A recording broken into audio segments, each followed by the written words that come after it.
Bugün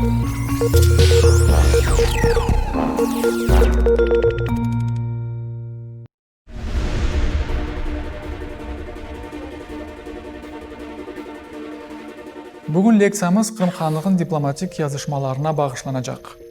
Kırım Xanlığı ve çetel memleketleri arasında diplomatik alakaları olğanı için bir sıra vesikalar bugünkü kadar saklanıp kalgan. Onların içine yarlıklar ve xatlar kirmekte. En evvela yarlıklar ve xatlar hakkında umumi malumat verecekmiz. Yarlıklar nedir? Yarlıklar, bu yarlık sözü yar tamırından gelmekte. Bu eski Çağatay Tatar sözü. Onun manası buyruk, emir ya da ferman. Bugün Rus tilinde aytkanda bu gramata. Xatlar ise bu adi mektuplardır. Olar bu söz Arapçadan gelmekte. Yani mektuplardır. Yarlıklar Çingizhan ve Altın Ordu zamanının mirasıdır. Bugün Altın Ordu devleti tarafından Rus knyazlarına, mitropolitlerine, papazlarına, İtalyan tüccarlarına yollanılgan bir sıra yarlıklar saklanıp kaldı. Onlarda bazı anlaşmalar tizilgen. Yarlıklar Kırım Xanlığı'nın yüksek statusunu, mertebesini göstergen alamettir. Yani yarlıklarını hukum çıkargan devlet, hukumga boysungan devletke yollagan. Mesela Kırım Xanlığı Moskva devletine yollagan. Ve bu soy vesikalarda yarlık-ı şerif ve buyurdum gibi sözlerin kullanılması şarttır. Yarlıklar başka memleketin hak hukuklarını temin etken, garantiya bergen, yani lgota olarak sayılgan bir soy vesikadır.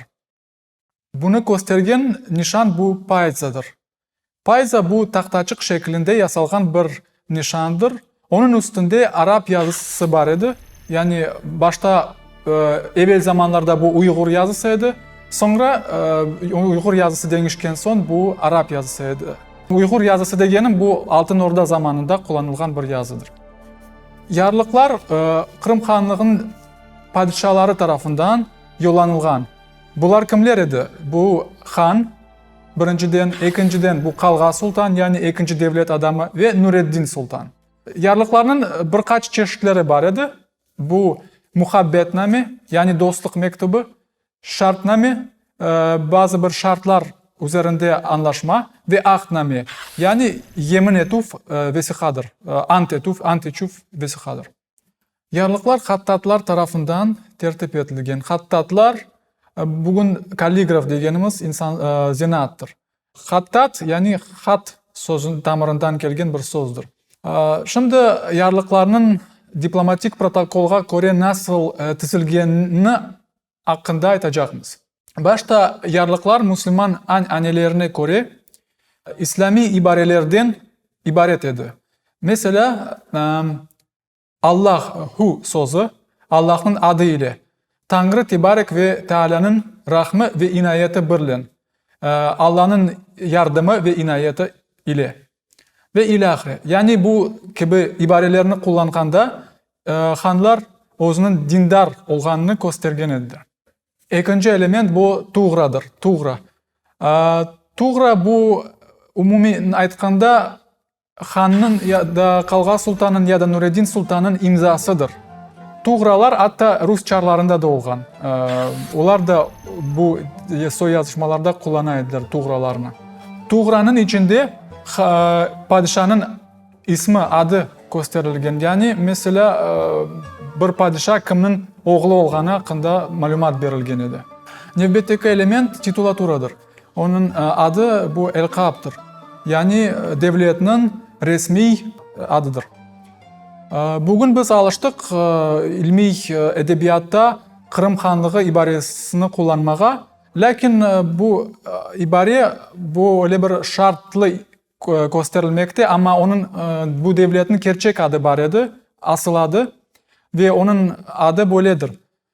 Ulug Orda ve Ulug Yurt'nın ve Tahtı Kırım'nın ve Deşti Kıpçak'nın ve sansız Kop Tatar'nın ve Sağışsız Noğay'nın ve Kara Çerkaç'nın ve Bine Tavgaç'nın ve barça ulu dini mübinnin ulug padişahı Kırım Xanı ve ilahire.